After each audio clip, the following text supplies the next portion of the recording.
Hayi, awuyadrayiva futhi wona. Awukuzaba mfethu isuthi.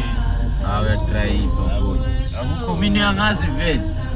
Ngiyakubona lapha ku TikTok. Angithi udladla. Imudladla kuphela ke komunye vele umzulu weshona vele yimi wa TikTok.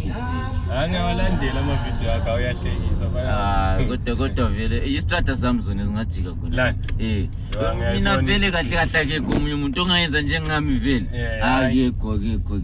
Awona uyawenza umsebenzi yaba inspire abaningi. Ayonisa Kwi number man, number 26 angithi. Oh 26.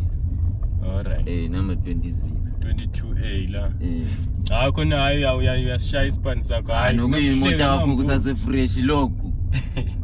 Usase fresh. Because kufuna yabona masifika khona singabantu bakomrikiti kumele ufike wenza into enengqondo.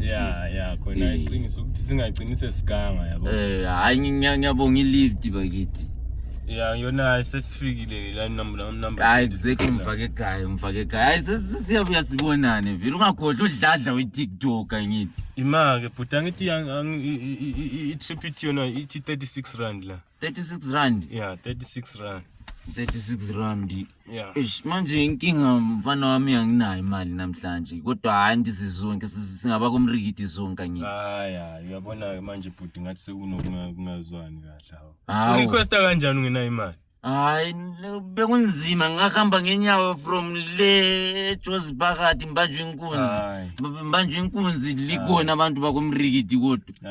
Hayi ngicela imali yami. Hayi Prime ngizakubona phela ngizakubona ungakhohlwa ngudladla mina ungakhohlwa. Yabona ukuthi ungudladla ke manje ukuthi uyahlekisa ngisenandaba nakho ke manje.